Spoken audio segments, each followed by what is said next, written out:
Tere tulemast kuulama konservatiivse kristlase taskuhäälingut. Iga nädalane sügav vestlus usu, poliitika ja kultuuri teemadel. Teiega on täna Marko Müürisepp ja Hans-Krist Loime. Tere head kuulajad ja tere tulemast konservatiivse kristlase uue saate juurde. Teiega on täna Marko Müürisepp ja Hans-Krist Loime. Tere Marko! Tere!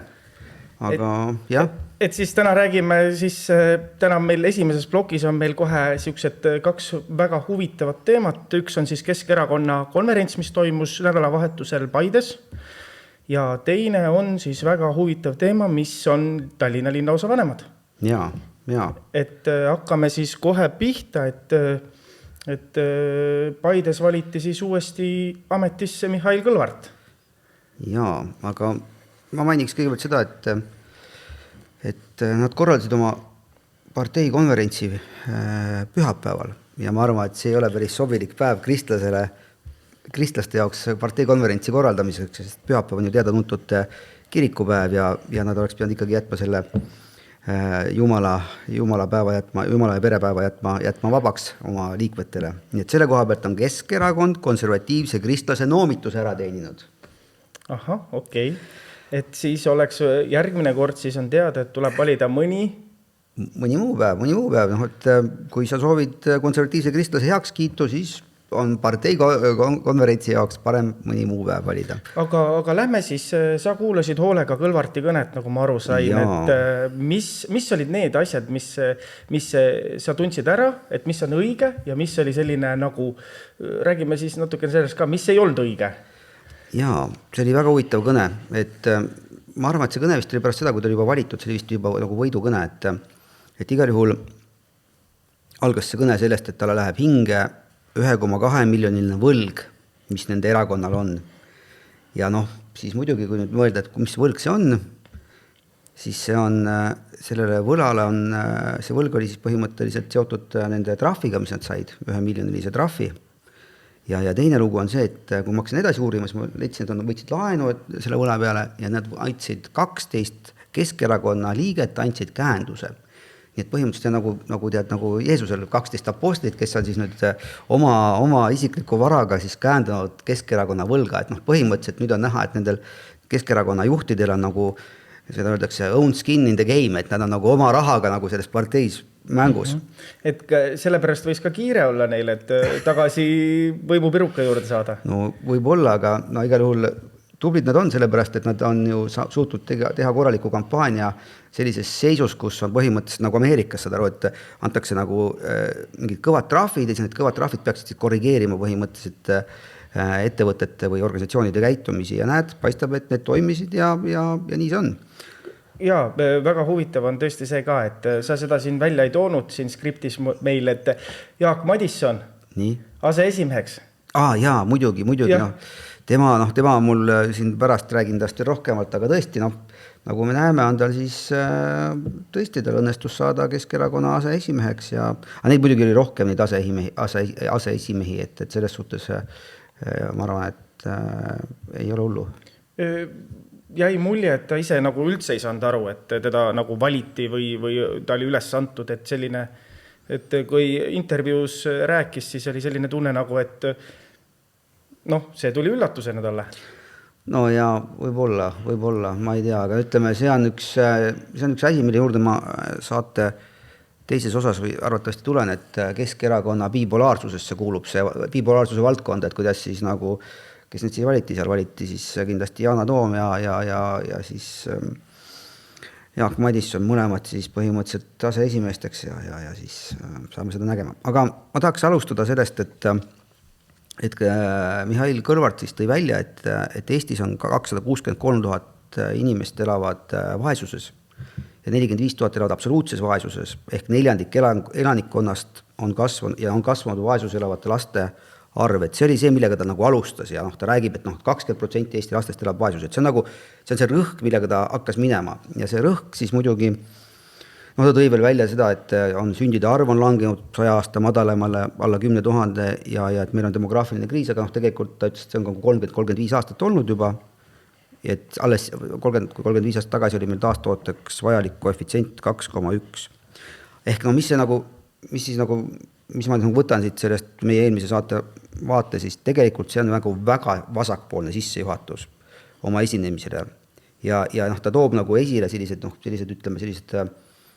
nagu segmendi, sellise sotsiaalse segmendi. Aga kuna meie siin oleme konservatiivsed kristlased, siis meid ei huvita, kas sa oled vasakpoolne konservatiivne kristlane või parempoolne konservatiivne kristlane. Siis ma rohkem nagu selle peale lihtsalt ei lähekski, selle peale rohkem aega ei raiskaks, et lihtsalt mainin ära, et tema sissejuhatus oli tugevalt vasakpoolse suunitlusega. Aga loomulikult kindlasti võite ise üle kuulata enda selle... Juba taheti saatesse sisse listada. Jaa, taheti, me ei võta kõnesid veel, kahjuks me kõnesid rohkem ei võta, et jätame selle kõne ära. Mõni teine kord tulevad kõned sisse. Aga olgu, aga siis tegelikult läks ta kohe edasi majanduse juurde. Ja ütleme, kogu see kõne juba oli selline, põhimõtteliselt see oli ju ka järgmiste valimiste selline nagu avapaugu kõne, mida ta pidas seal. Ja majandusküsimustes oli see, et ta tõi välja nagu 4 probleemi, mis tegelikult on väga huvitavad, millesse tasub ka isegi nagu minna, et ta ütleb, et meie valitsejatel puudub pikaajaline visioon ja põlevkivist loobumine oli strateegiline viga, mida tehti ideoloogia pärast. Ja töökohad on seotud selle majandussektoritega koos energeetika julgeolekuga, millest siis nagu loobuti, eks ole. Ja me vist eelmises saates rääkisime ka sellest, et see põlevkivi energiast loobumine ideoloogilistel põhjustel on tõesti asi, milles mitte ainult meie, vaid ka paljud teised on samal arvamusel, et see asi tuleks hästi palju muud raha jagati liiga kiiresti ja liiga teadmata kohta ümber. Et et see oli meil eelmine kord, kes tahab vaatab eelmist saadet järgi. Ja. Teiseks ta tõi välja, et kompetentsuse puudumine, et ta ütles, et vaadake, et Reformierakond on ennast tõestanud nagu täielike majanduslike käparditena, et kui me alguses võib-olla uskusime seda, et Reformierakond on olemas seda kompetentsi, et seda majandust nagu korras hoida, siis tegelikult me oleme näinud nende juhtimise all, mis siis nagu on olnud. Ja samas ta mainis ka seda, et aga Keskerakonnal peab töötama selle nimel, et nendel oleks rohkem kompetentseid majandusinimesi. Nii et ma arvan, et nüüd kui keegi mõtleb, kuhu erakonda minna ja mingi majandusinimene, siis põhimõtteliselt võis sellest Kõlvarti kõnest seda välja lugeda, et tere tulemast meile. Aga muidugi, nagu ma ütlesin, just algas selle vasakpoolsusega, et siis sa pead olema vasakpoolne majandusinimene, kui sa tahad sinna minna. Nii, et siis ta mainis, et need juhtivate erakondade või Reformierakonna majandusotsused on olnud nagu poliittehnoloogilised, et enne valimisi antakse palkasid, langetatakse makse ja kohe pärast valimisi võetakse tuuakse maksutõusud ja uued maksud peale, et seda ma mäletan, oli see suurperede asi oli eelmine kord ja nüüd on see maksuküüru kaotamine ja ütleme mingite asjadega, et aga ütleme siis nii, et tegelikult siis see eelarve, mis nüüd vastu võeti, siis läks nagu põhimõtteliselt läks mitte finantseerimiseks, vaid läks nagu kuludeks, nagu riigi kuludeks, et maksta kinni seda 600 miljonilist maksuküüru kaotamist.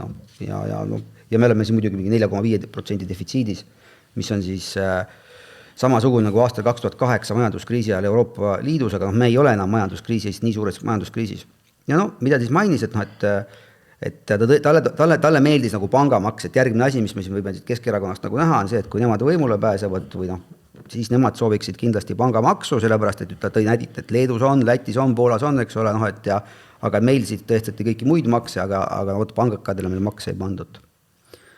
Nii. Ja siis ta mainis veel, et usalduskriis, aga et mitte, teil oli huvitav nagu vaade, et mitte inimesed ei usalda, inimesed niikuinii ei usalda valitsust, eks ole, ainult 12% usaldab, aga et valitsus ei usalda ka inimesi. Ja ta tõi välja, et vaadake siis, et valitsus ei usalda inimesi, on hakanud korraldama mingisuguseid hüperandmebaase, et igaks juhuks, kui iga inimene on potentsiaalne oht ja seda peab nagu olema valmis teda kohe karistama, nii kui ta mingisuguse eksimuse teeb ja sama ta tõi välja ka vihakõne seadusega, et aga näha on, et neid ka vihakõne seadust nad ei toeta. Ja siis ta tõi rääkis veel uuesti see Rein Veidemanni lugu, et vaadake, et oli märgiline, sest inimene kaotas oma positsiooni, sest ta julges midagi arvata. Aga see oli nüüd, kui ma alguses mainisin, et tema oma sellel kõnes oli vasakpoolne lugu ja nüüd on siis koht, kus ta teeb sellise, ütleme, konservatiivi vaates libastuse. Ja siis ta hakkab seal rääkima, et vaadake, et võib-olla isegi Eesti legaalse surrogaatemadusega seotud homopaarile laste rahvusringhäälingus isadepäeval esitlemise toetajaid võib olla ka Keskerakonna ridades. Ja ta nagu hoidis nagu ära, et ma ei taha isegi teiega hakata rääkima, et kas neid nagu toetajaid on siin teie hulgas või mitte, aga sellest nagu arvamisest ma võiks nagu öelda seda, et ma arvan, et noh, Keskerakonnas ei ole kõik konservatiivid, seal siiski on ka väga liberaalseid inimesi ja ta üritas seda nagu siis nagu tasandada seda arvamust seoses selle homoadoptsiooni küsimusega, aga no ma arvan, et sellega ta lasi nagu andis teada, et seal ei ole me ei saa öelda, et kõik see konservatiivid, et nad on ikkagi sellised, seal on ka palju liberaale, keda ta kardab. No siis järgmisena ta ütles seda, et kui sõnavabadus on liberalismi nurgakivi, on ta liberaal, aga me teame, et sõnavabadus tänapäevases liberalismis ei ole nagu nurgakivi, pigem on, eks ole, sõnavabadus tänapäeval on konservatiivide nagu selline nagu väärtus. Ja siis ta ütles, et kui sõnavabadust peaks piirama, kui see riivab kellegi tundeid, et siis ta nagu et tema arvas, et see on liberaalide lugu, aga ei, tegelikult see ei ole nii. Ja siis ta ütles, et kui traditsioonide säilitamine on konservatism, siis ta on konservaar. Ma just kuulasin, ta on konservaar. No mina ennast küll konservaariks ei kutsuks, ma kutsuks ennast konservatiivseks inimeseks, et okei. No ja kui inimeste toetamine eriti raskel ajal on vasakpoolne poliitik, siis ta on vasakpoolne. Samas lisab, et kui ettevõtete toetamine normaalse ärikeskkonna loomine on parempoolne, siis ta on parempoolne. Mis ta siin on, vasakpoolne või parempoolne? Me ei saanudki nagu aru tema sellest nagu mõttest. Ja ütleme siis, et kui nüüd nagu päriselt nagu läbi mõelda, siis ütleme, et tema sooviks, et arvatavasti, et Keskerakond oleks vasakpoolne konservatiivne erakond, aga ma arvan, et see konservatiivne osa ei ole nagu seal täitsa nagu paigas. Jah, et vaatasin ise ka natukene seda siis suurkogu, mis neil oli ja kuulasin ja mulle jäi meelde, et iga kord, kui on see Paides juhtunud või toimunud see sündmus, siis on erakonnale uus esimees valitud. Et seekord kahjuks ei olnud konkurenti. No vot, jah. Nii, kas sul on midagi veel sellist, mis sa tahad nagu lisada siia või? No ma ütleks veel seda, et ja siis ta veel hakkas erinevate rahvuste juttu rääkima, et meil rahvuspõhine vastandumine on vale, eriti väikses ühiskonnas ja siis ta rääkis veel mingit maa ja linnainimesed ja siis ta ütles, et noored ja vanemad, siis ta pidas nagu nooremaid inimesi nagu liberaalseteks, eks ole, ja vanemaid pidas ta nagu konservatiivsemateks. Aga tegelikult mina jälle nagu ei nõustuda ka selle koha pealt, et meil on nagu selgelt näha on noorte konservatiivsuse kasv on ja eriti on see noorte meeste hulgas nii maailmas kui ka Eestis, et selles suhtes on ma arvan, et tema ma ei nõustu tema paljude arvamustega. Ja siis ta tõi veel valeksele, et valimisõigus kaotati ära nendel, kes ei ole Eestit, kui võeti ära nendel mitte Euroopa Liidu kodanikel, võeti see kohalike valimiste õigus ära, siis ta muidugi hakkas midagi rääkima mingist Ameerikast ja ukrainlastest ja ühesõnaga ta kuidagi üritas seda neliseks pehmemaks teha. No ja siis kokkuvõttes on nii, et nad ütlevad, et Keskerakond peaks otsima Eestile suurt narratiivi, kuidas rahvast ühendada ning nendel peab olema nagu kompetents. Ja ta tahab siis oma erakonna kompetentsust tõsta kõikides valdkondades ja soovib juurde inimesi aasta 2027 valimistele. Aga mis me siis võiks öelda, et mis sa siis nagu arvad, et sellest kokkuvõttest? Ma arvan, et tegelikult Keskerakond sai väga hästi hakkama. Esiteks, kui nüüd hakata alguses pihta, et nii valimiste eel kui järelsündmustega ja nüüd selle suurkoguga, siis võtsid nad tegelikult väga hästi ja kui vaadata nagu üldist pilti, siis on väga palju tulnud juurde seda eestikeelset elanikkonna toetust. Väga palju on seda näha ja ma vaatan ka, kuidas nagu ütleme see tavameedia seda kajastab kõike, siis ütleme niimoodi, et Keskerakond on väga suur konkurent praegu juba teistele erakondadele. No mis teistele, siin on ainult üks erakond, kellel suur konkurent on, ma arvan, et on pigem konkurent Isamaale. Isamaale ka kindlasti. Aga kellele veel siis? Ma arvan, et on kogu sellele erakondade siis ütleme dünaamikale siis see suur konkurent. No aga ta on suur erakond, eks ole, aga vaata minu jaoks oligi see, et ta ju proovis, ta tähendabki keskel, igas kohas koos keskel, vene keeles oleks ei liha ega kala, eks ole, et selles suhtes ta on nagu üritab iga ühega, aga kui sa üritad iga ühega olla, siis see võib nagu lõpuks nagu üle mängida. Aga selge, lähme siis uue teema juurde ja Tallinnas said paika linnaosa vanemad ja ma saan aru, et ka reedel, eelmine reede või oli see neljapäev, oli ka linnaosa kogud ja kus nad käisid vist juba Neid esitleti ja nad on veel nii-öelda paika hääletamata või nüüd kohe just hääletatakse, aga no ühesõnaga siis räägime nendest linnaosa vanemate kandidaatidest, keda nüüd siis linnaosa kogudele esitletud. Et Lasnamäel sai siis suur ärimees, ütleme, ta on tegelikult suur ärimees, Miroslav Berezovski, ligi 300 häält Pirital, mis on tegelikult, ma ei oska nüüd öelda, enam-vähem tulemus kohalikel valimistel äkki. No ütleme, ta sai 3,11%, eks ole, kõikidest häältest, mis anti seal Pirita, ta kandideeris küll Pirital, aga temast on Lasnamäe linnaosa, eks. Mis on ka muidugi väga huvitav, et Pirital kandideeris Lasnamäele suunad, aga ma sain ka aru, ma vaatasin seda tema siis seda intervjuud, kus ta ütles, et ta on väga suurte võimetega, et ta suudab ümber kohaneda ja hakkab kogukonda nüüd rohkem külastama ja kõike muud, et ärge mind kohe veel ja kõike muud. Aga ma pean mainima, et mina kandideerisin ka kohalikel valimistel koos siis Pirita linnaosas Isamaa nimekirja, siis seal meil oli üks meie Pirita piirkonna juht, Lea Nilsson sai tegelikult Miroslav Berezovskist 8 häält vähem. Nii et selles suhtes väga hästi oleks võinud ka olla võib-olla Lea Nilsson Lasnamäe linnaosa vanem. Nii, aga olgu. Aga ma natuke uurisin siis, no, kuna ma olen ettevõtja olnud pikalt ja siis ma natuke uurisin, üritasin siis nagu äriregistritest ja muudest registritest vaadata siis Miroslav Berezovski tausta ja tõesti, ta seal kuskil intervjuus väidab ka, et ta ise ei ole selle omanik, et ta nendes ettevõtetes, aga põhimõtteliselt on ikkagi seda näha, et ta lihtsalt nagu need omandused on tema lähikondsete nimed, tema lähikondsete hoida.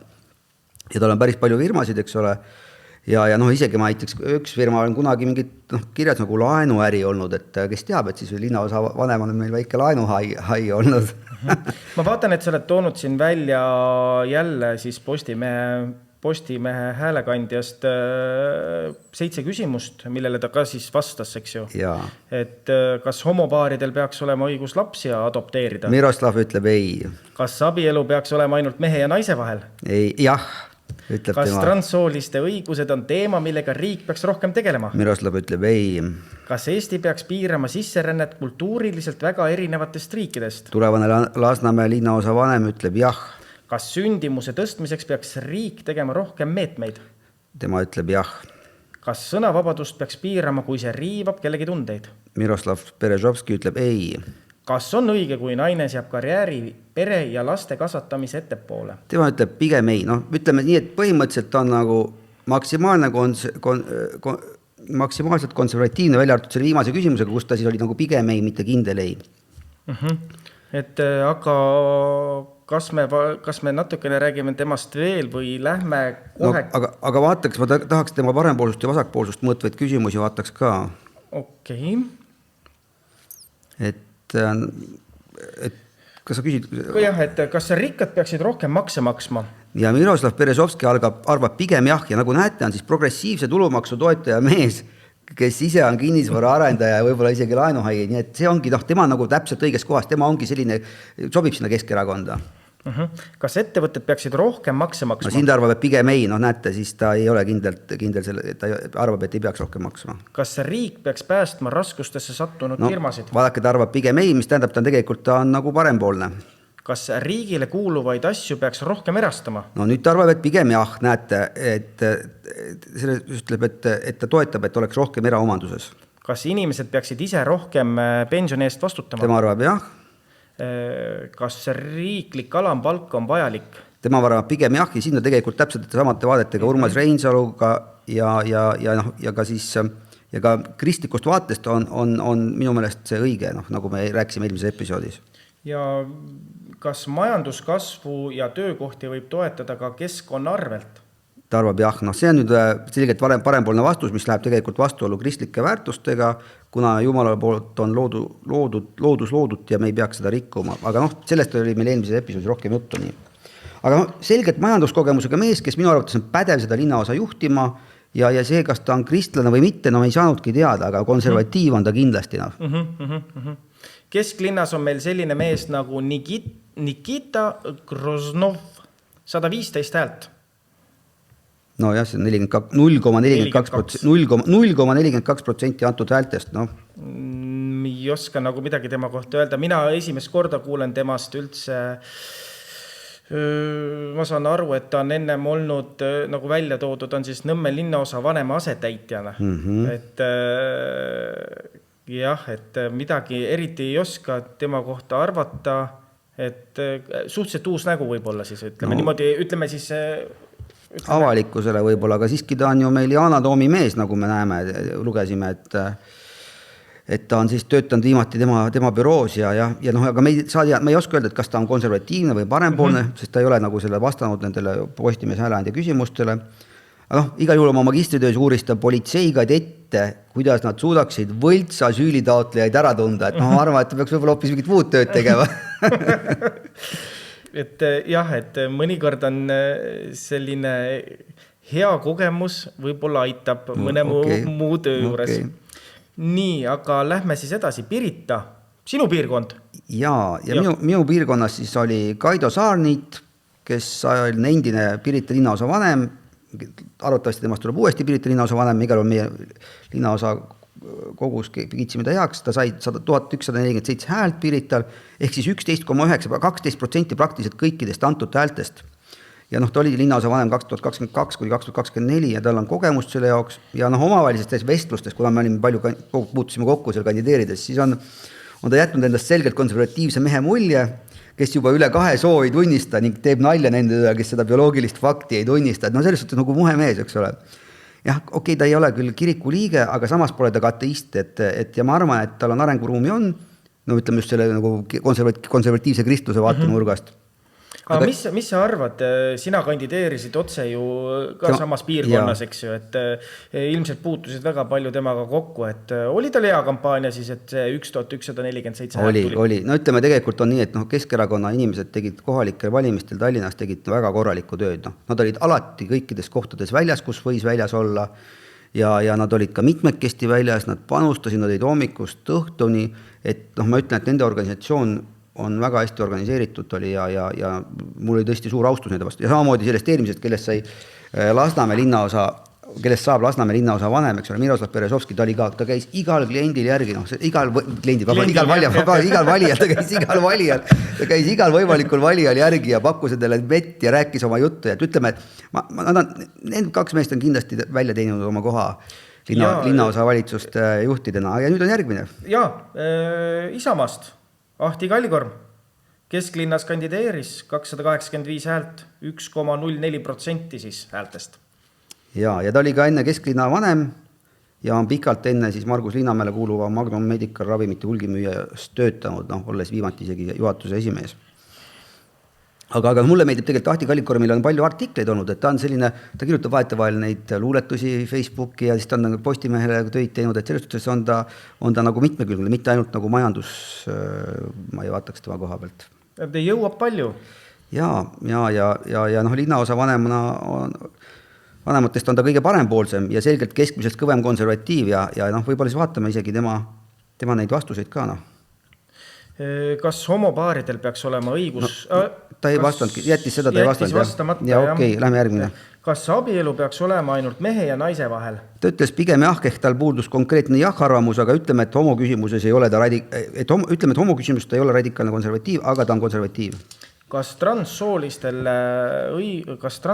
õigused on teema, millega riik peaks rohkem tegelema? Ahti vastas ei. Kas Eesti peaks piirama sisserännet kultuuriliselt väga erinevatest riikidest? Ahti vastas jah.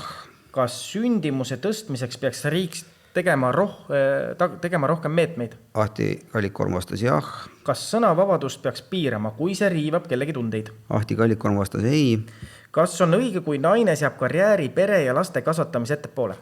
No vot siin ta vastas pigem jah, mis tähendab selles vastusest ta ei ole nagu kange konservatiiv, eks ole. Nii, aga lähme järgmised on... Parempoolsust ja vasakpoolsust mõõdetavale küsimustele vastas ta, kas rikkad peaksid rohkem makse maksma? Ja tema vastas ei. Kas ettevõtted peaksid rohkem makse maksma? Tema vastas ei. Kas riik peaks päästma raskustesse sattunud firmasid? Ta vastas pigem ei ja see on väga hea, see on küll mitte kindel parempoolne vastus, aga siiski parempoolne vastus, see on väga hea. Kas riigile kuuluvaid asju peaks rohkem erastama? Ta vastas jah. Kas inimesed peaksid ise rohkem oma pensioni eest vastutama? Ahti Kallikorm vastas pigem jah, ehk natuke vähem kui kindel täiuslik kust parempoolsusest vastast. Kas riiklik alampalk on vajalik? Vot siin ta vastas ei ja see on väga parempoolne vastus, aga kristlikust vaatenurgast ma ei pea seda õigeks ja taas, et kui te tahate teada, miks ma ei pea seda õigeks, siis vaadake meie episoodi number 1. Nii, aga kas majanduskasvu ja töökohti võib toetada ka keskkonna arvel? Ja Ahti vastas pigem ei ja see on tore, sellepärast et see läheb kokku kristlike vaadetega, kuna loodu on, eks ole, Jumala loodu ja meie ei peaks seda rikkuma. Nii, aga ma ütleksin seda, et tegelikult Ahti on kristlane, ta on luterlane, Eesti Evangeelse Luteri Kiriku Tallinna Jaani koguduse nõukogu liige. Seal on olnud isegi juhtival kohal meie praegune linnapea. Ja selgelt on Ahti majanduskogemustega mees, minu arvates on ta igati õige mees linnaosa juhtima, et meil on juba siin mitu meest, keda me teame, eks ole, me oleme täielikult valmis nii Ahti, Kallikorm, Kristiine, me teame, et Pirital, Kaido Saarnid kui ka Lasnamäel Miroslav Berezovski saavad kindlasti linnaosa juhtimisega hakkama. No Ahtil on suur kogemus ka juba, ütleme siis, et ta sai juba harjutada kesklinna peal, ja ei saa öelda, et siis midagi väga hullu oleks juhtunud, pigem läksid asjad ikkagi paremaks. Ja. Nii, aga liigume edasi, Põhja-Tallinn, Manuela Pihlap, 696 häält. Ja, ehk siis 2,71% häältest juhtis Põhja-Tallinna valitsust aastatel 2021-2024. Aga ütleme, et mina tema konservatiivsuses pole nii kindel, aga Põhja-Tallinn ongi selline rohkem vabam ja liberaalsem linnaosa. Jah, aga okei, tegelikult ta ütles, et ta on ristitud Eesti Evangeelse Luteri Kiriku Tartu Pauluse kirikus ja me loeme ta kristlaseks, aga me ei oska öelda, kas ta on liberaalne või konservatiivne. Nii. Haabersti, Oleg Siljanov, 2415 häält. Lõpuks või ikkagi mingi purakas ka. Näed, ja 10,52% kohalikest häältest. See on päris tugev tulemus, et eriti ütleme Haaberstis, kus oli, tegelikult me teame, et seal olid nii mõnegi teise erakonna ankrud välja pandud. Suur austus, et ta juhtis Haaberstist 2021 ja 2023. Ja mul on hea meel selle üle, et mina olen õigeusklik, eks ole, mul on hea meel, et me oleme jõudnud esimese tulevase linnaosa vanemana, kelleks on siis Oleg Siljanov, kes siis on õigeusklik. Ta rääkis, et ta käib Nõmme Risti ja Johannese koguduses, kus mulgi on palju tuttavaid koguduse liikmeid ja teenijaid. Näiteks on seal, ma tean, et seal on Arvo Pärdi laps on seal perega liikmeks, Eesti näitlejad Rain Simmul, tema abigaase, Püha Johannese kooli asutaja Liivika Simmul ja nii edasi, eks ole.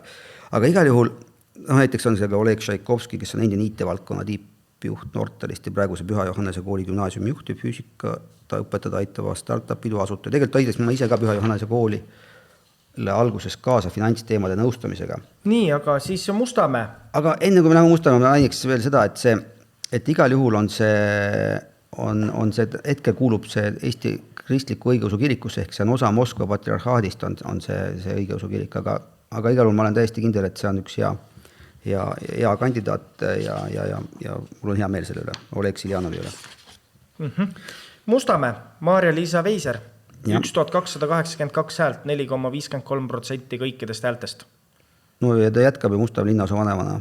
Ainukene siis, kes jätkab sellel tööl, kes oma linnaosas jätkab. Et võib öelda, et pigem sai väga hästi hakkama ja nii edasi. Ta on selgelt konservatiivsete vaadetega ja pigem parempoolsete kui vasakpoolsete vaadetega, et siin oli, ma ei tea, kas me käime mõned vastused läbi veel ka või? No käime selle siis, kas homopaaridel peaks olema õigus lapsi adopteerida? Tema vastab pigem ei, nii. Kas abielu peaks olema ainult mehe ja naise vahel? Tema vastab jah. Kas transsooliste õigused on teema, millega riik peaks rohkem tegelema? Maarja-Liisa Veiser ütleb ei. Kas Eesti peaks piirama sisserännet kultuuriliselt väga erinevatest riikidest? Maarja-Liisa Veiser vastab jah. Kas sündimuse tõstmiseks peaks riik tegema rohkem meetmeid? Maarja-Liisa Veiser vastab jah. Kas sõnavabadust peaks piirama, kui see riivab kellegi tundeid? Ta vastab pigem ei. Kas on õige, kui naine seab karjääri pere laste kasvatamisest ettepoole? Ja vaadake, ta vastab pigem ei ja see tipp-poliitiku kohalt on täiesti konservatiivselt adekvaatne vastus, et ma olen väga uhke Maarja-Liisa Veiseri üle. Nii. Aga käime need parempoolsust ja vasakpoolsust mõõdetavad küsimused ka ära, et kas rikkad peaksid rohkem makse maksma? Ta ütleb pigem ei, väga hea. Kas ettevõtted peaksid rohkem makse maksma? Ta ütleb ei. Kas riik peaks päästma raskustesse sattunud firmasid? Ta vastab pigem ei. kas riigile kuuluvaid asju peaks rohkem erastama? No vot, siin ta vastab pigem ei, ehk seega ta on rohkem vasakpoolne vaade, mis arvab, et riigil peaks olema siiski osa majanduse funktsioone endale jätta. Kas inimesed peaksid ise rohkem oma pensioni eest vastutama? Ta vastab pigem ei, mis tähendab, et ta on taas rohkem vasakpoolne vaade, et inimesed peaks rohkem riigi peale lootma. Kas riiklik alampalk on vajalik? Ta vastab jah, ja nagu me ütlesime kristlikust vaatenurgast, on see väga õige. Kas majanduskasvu ja töökohti võib toetada ka keskkonna arvelt? No siin ta vastab pigem jah, ta läheb vastuolu kristlike vaadetega, kuna loodus on ju Jumala loodu ning, aga noh, nagu me ütlesime, saate teada esimesest episoodist. Ja. Tegu on kristlasega, luterlasega, ta on Eesti Evangeelse Luteri kiriku Lüganuse koguduse liige, nähtavalt kannab risti ega häbene oma religioosset kuuluvust, et ja noh, kui siit vaadata veel registritest, siis ma näha, et tal on ettevõtluse kogemus raamatupidajana pereettevõttes olemas, nii et igati pädev. Jah, Nõmmel on siis Kerri Konnov 145 häält. No see on selline 0,73% kõikidest häältest, aga ta peab arvesse võtma, et tema kõrval oli Urmas Reinsalu, kellele läksid väga palju hääli, eks ole. No. Väga raske oli seal üldse kõigile. No muidugi. Ja noh, tegu on väike ettevõtja, kes on igipõline nõmmekas ning keskmisest konservatiivsem ja mõningate vasakpoolsete vaadetega. No, käime siit võib-olla läbi tema neid vaateid ka siis natuke. Kerri vastas ka nendele, jah. Ja. Kas homopaaridel peaks olema õigus? Ta vastas ei. Kas abielu peaks olema ainult mehe ja naise vahel? Tema vastas pigem jah, et no vaadake nii, et temal on nagu, aga siiski konservatiivne arvamus, aga noh, et tal ei olnud kindlat jahi. Kas Eesti peaks piirama sisserännet kultuuriliselt väga erinevatest riikidest? Ta vastas jah. Kas sündimuse tõstmiseks peaks riik tegema rohkem meetmeid? Ta vastas jah. Kas sõnavabadust peaks piirama, kui see riivab ta vastas ei, eks ole. Kas on õige, kui naine seab karjääri, pere ja laste kasvatamist ettepoole? No ta vastas pigem jah, nii et siin on, ütleme, kui meil on 2 linnaosa vanemat, meil on Mustamäelt Mari-Liisa Veisel, kes on naine, tema arvab, et tegelikult oleks õigem, kui naine ei seaks nagu karjääri oma perest ettepoole, siis Nõmmel Kerri arvab, et see on pigem jah. Okei, lähme vaatame siis parempoolsust. Kas rikkad peaksid rohkem makse maksma? Vaadake, nüüd me näeme, et ütleb pigem jah, mis tähendab seda, et siis on meil veel üks progressiivse tulumaksu toetaja, nagu meil on Miroslav Berezovski sealt Lasnamäelt. Kas ettevõtted peaksid rohkem makse maksma? Siin ta arvab, et ei. Kas riik peaks päästma raskustesse sattunud firmasid? Ta ütleb pigem jah, mis on ka selline vasakpoolsem vaade. Kas riigile kuuluvaid asju peaks rohkem erastama? Ta ütleb pigem ei. No jälle, see on rohkem selline vasakpoolne vaade. Tegelikult tulebki välja, et ta arvab, et osa majandusest võib siiski riik endale jätta. Kas riiklik alampalk on vajalik? Tema vastab pigem jah, ja see on kristlikust vaatenurgast on see õige. Mul jäi vist ei, vahet ei ole.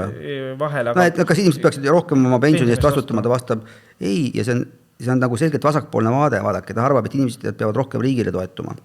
Kas majanduskasvu ja töökohti võib toetada ka keskkonna arvelt? Näete, nii ta vastab pigem jah, mis läheb vastuolu kristlike vaadetega. Nii. Aga ma ütlen veel kiirelt, et Kerri ütles, et ta ei ole ristitud, aga ta on kiriku liige ja ütles, et mis puutub religiooni, siis ta ei pane kellelegi kätt ette, kui keegi tahab uskuda ega vaata halvasti.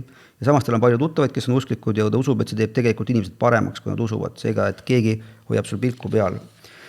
Nii, ja kokkuvõtteks ma võtaksin siis selle teema kokku. Meil on 2 ristimata linnaosa vanemat, neist üks ei ole kindlasti ateist ja teine arvab, et usk on hea inimestel, nii et põhimõtteliselt nad on, ei ole meil päris täiesti uskmatuid. 2 koha pealt me siis ei teadnud, ei saanud teada, meil on 3 luterlast, 1 õigeusklik ja kui me käime nüüd need nagu läbi, siis me leiame, et 75% linnaosa vanematest on kristlased siis. Ütleme, ei, tegelikult ei ole nii, vabandust. Ütleme nii, et on pooled linnaosa vanematest on kindlasti kristlased, mis on kõrgem kui Eesti keskmine, mis on 29% on usklikud. Ja siis need, kes juba on, siis need, kes on juba kristlased, nendest 75% on kindlalt konservatiivsed kristlased. No, me ei tea, võib-olla see üks on ka, aga seda me ei tea, eks ole. Ja jah, nagu siin ütlesime, selline nagu tulemus.